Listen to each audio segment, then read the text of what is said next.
하나님의 말씀은 맛있습니다. 하나님의 말씀은 즐겁습니다. 하나님의 말씀은 생명과 행복을 줍니다. 500독 성경 통독 훈련 원장입니다. 여수 살리는 교회 임기환 목사가 하나님의 말씀을 봉독하고 전하는 시간입니다. 함께 하시면 기적이 일어납니다. 알람을 설정하시고 들으시면 좋겠습니다. 본 방송은 유튜브에서 성경 통독 임기환 검색하시고 구독하시면 계속되는 하나님의 말씀 업데이트를 통해서 은혜 받으실 수 있습니다. 오늘은 시편 108편을 봉독하고 말씀을 전하겠습니다. 시편 108편 다윗의 찬송시. 하나님이여 내 마음을 정하여 싸우니 내가 노래하며 나의 마음을 다하여 찬양하리로다.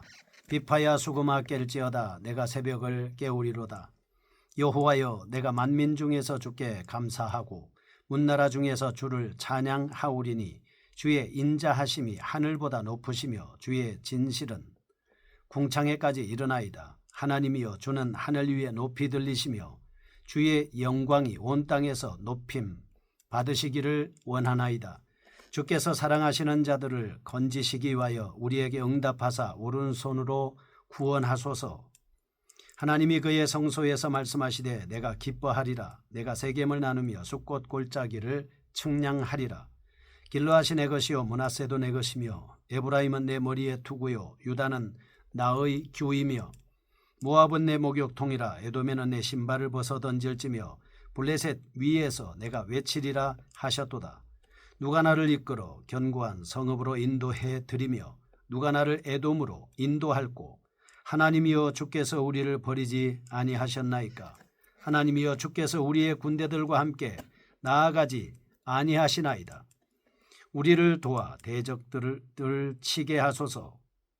사람의 구원은 헛됨이니이다. 우리가 하나님을 의지하고 용감히 행하리니 그는 우리의 대적들을 밟으실 자이심이로다. 아멘. 시편 108편입니다. 승리에 대한 확신을 말씀을 하고 있습니다. 하나님의 모든 원수들이 자신들의 계략에 의하여 멸망할 것임을 전적으로 기대하고 있습니다. 그러면서 하나님의 인자를 찬양하는 승리의 노래인 것입니다.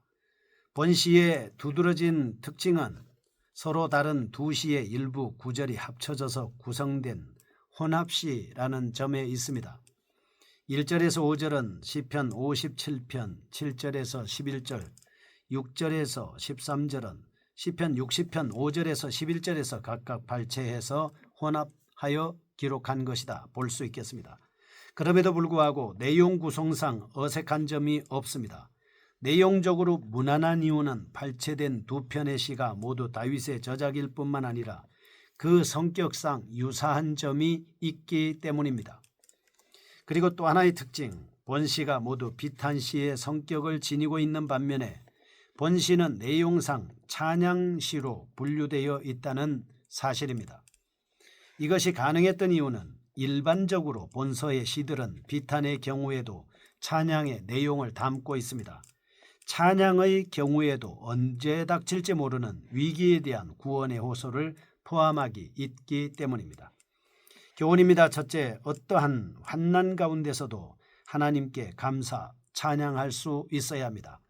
바울과 실라가 감옥에서 하나님 앞에 찬양과 기도를 했던 것처럼 말이죠. 우리는 어려운 일이 있을 때 하나님을 찬양할 수 있는 능력이 있어야 하고 여호사밧처럼 외국 군대와 싸울 때 그들이 찬양을 통해서 적을 물리치게 하셨던 그런 놀라운 역사가 있기 때문입니다. 그래서 우리는 언제든지 하나님을 찬양할 수 있어야 합니다. 둘째, 성도에게 환난이 오히려 더 큰 은혜 체험을 위한 도구가 된다는 사실입니다.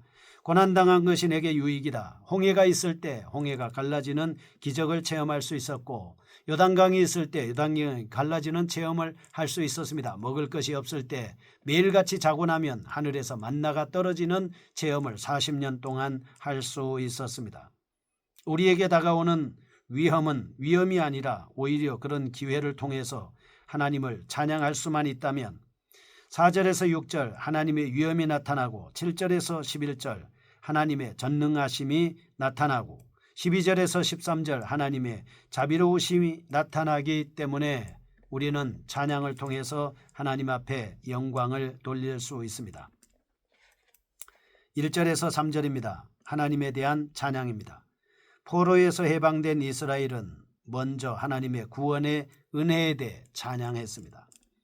그들은 1절 하나님의 신뢰하기로 굳게 작정했습니다. 더 이상 그분을 의심치 않을 것이라고 다짐했습니다. 그동안 2절 고난으로 인하여 침묵하고 있던 그들은 혼이 깨어나서 가지고 있는 온갖 악기를 통해서 새 시대의 도래를 선언하고 있습니다. 비파야 수금아 깰지어다 내가 새벽을 깨우리로다. 이들은 얼마나 열심히 찬양을 하는지 새벽을 깨운다 이렇게 말씀하고 있습니다. 3절입니다. 여호와여 내가 만민 중에서 주께 감사하고 문나라 중에서 주를 찬양하오리니 아멘. 그들이 가지게 된 커다란 기쁨을 온 땅에 거하는 열방에게 소리 높여 외치고 있습니다.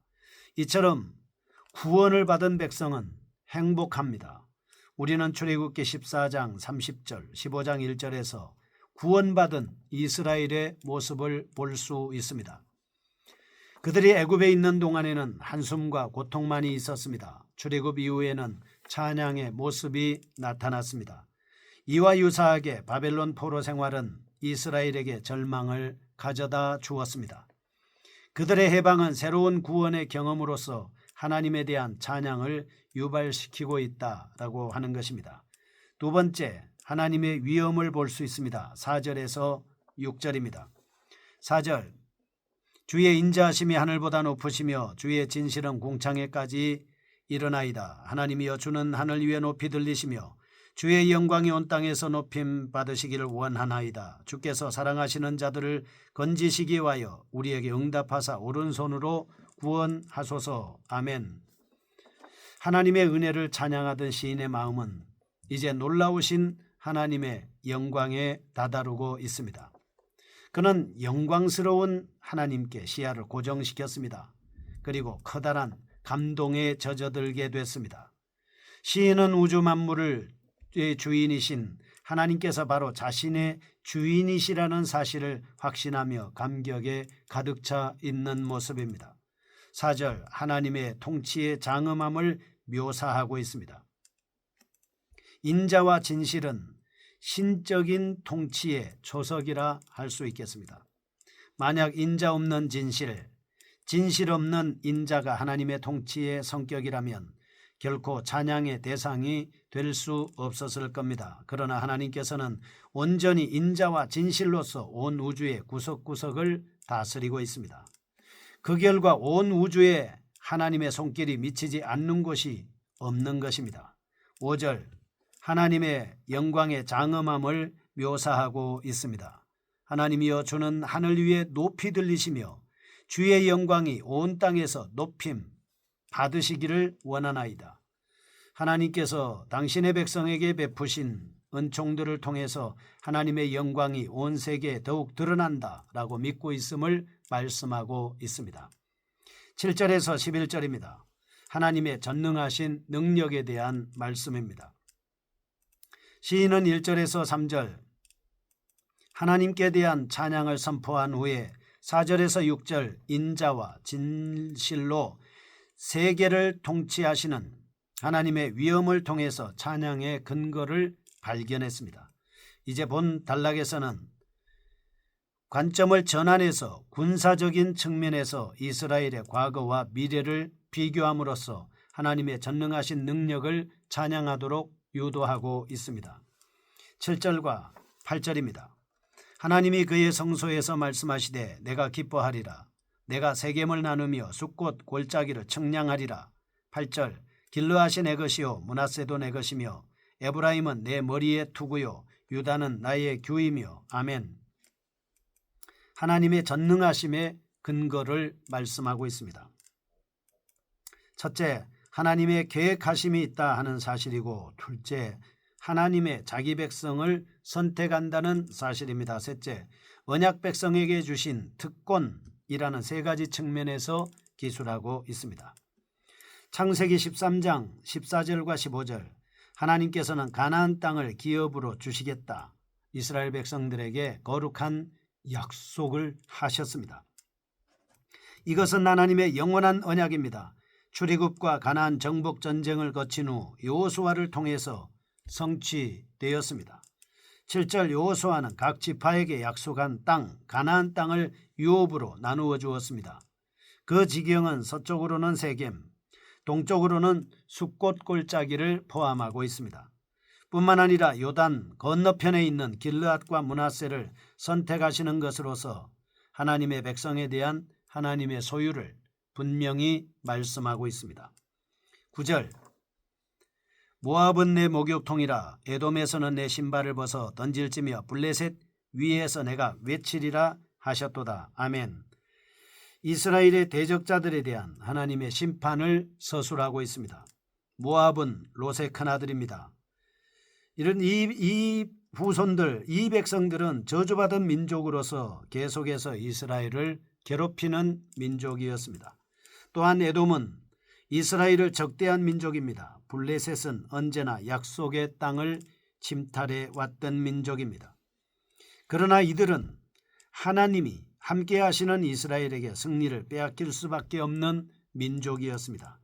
하나님께서는 현실적으로 이방 민족의 침입을 억제시킴으로써 자신의 전능하심과 이스라엘에 대한 사랑을 드러내 주시고 있습니다. 10절과 11절 누가 나를 이끌어 견고한 성읍으로 인도해 드리며 누가 나를 에돔으로 인도할꼬 하나님이여 주께서 우리를 버리지 아니하셨나이까 하나님이여 주께서 우리의 군대들과 함께 나아가지 아니하시나이다. 아멘. 그러므로 우리는 불가능해 보이는 상황 속에서도 언제나 승리를 쟁취하는 이스라엘의 역사를 통해서 하나님의 전능하신 능력을 발견할 수 있겠습니다. 마지막으로 네 번째, 하나님의 자비로우심에 대한 12절과 13절의 말씀을 보겠습니다. 하나님의 능력과 성품을 통해서 찬양의 근거를 설명한 시인은 본단락에 이르러 하나님의 인도의 필요성을 절감하고 있습니다. 시인은 하나님께서 이스라엘의 대적을 멸하신다는 전적인 확신 가운데서 대적들을 멸망시킬 수 있게 해달라라고 하나님 앞에 간구하고 있습니다. 여기서 우리는 두 가지 사실을 발견할 수 있습니다. 12절 우리를 도와 대적을 치게 하소서 사람의 구원은 헛되이니이다. 아멘. 하나님과 시인과의 관계에 대한 실제적인 평가로서 하나님은 시인의 인도자가 된다라고 하는 것입니다. 구원자가 되기도 하죠. 도와주시는 분이기도 합니다. 적을 대적하는 분이십니다. 13절 우리가 하나님을 의지하고 용감히 행하리니 그는 우리의 대적들을 밟으실 자이심이로다. 아멘. 시인은 하나님에 대한 온전한 이해를 통해서 하나님의 능력을 확신하고 승리를 기다리고 있습니다. 이처럼 시인은 하나님으로부터 오는 구원만이 참된 것임을 믿었습니다. 왜냐하면 하나님만이 그들의 대적을 완전히 패퇴시킬 수 있는 능력을 가지고 있기 때문입니다. 그러나 하나님께서는 구원을 단독으로 수행하지 않고 언약 백성과 연합하여 이루시기를 기뻐하고 있습니다. 이상에서 우리는 하나님의 백성은 철저히 하나님 당신의 거룩하심과 연결되어 있다라고 하는 사실을 한번 확인하게 되는 것입니다. 하나님은 자신의 본성에 기초하여 언제나 거룩한 일을 수행하십니다. 선택받은 백성은 심각한 위협과 유혹을 물리치고 궁극적인 승리를 얻게 될 것입니다. 우리는 시편 108편의 말씀을 통해서 세 가지로 결심할 수 있습니다. 첫째, 범사에 찬양하며 살기로 결심해야 합니다. 둘째, 매일같이 하나님께서 새벽에 내려주시는 이슬 같은 은혜의 말씀을 받기 위해서 새벽을 깨우기로 결심하셔야 합니다. 셋째, 범사에 감사하라 했습니다. 언제든지 내가 늘 만민 중에 주께 감사하라 라고 하신 말씀을 통해서 감사의 삶을 살기로 결심해야 합니다. 거룩하신 아버지여 범사 찬양하며 그리고 하나님 앞에 은혜의 말씀을 받기 위해 새벽을 깨우며 범사에 감사하며 사는 저희가 되게 하여 주옵소서. 예수님의 이름으로 기도합니다. 아멘. 여수 살리는 교회 임기환 목사였습니다. 지금 극동방송을 듣게 하세요. 기적이 일어납니다. 우리는 지금 생명을 전하고 있습니다.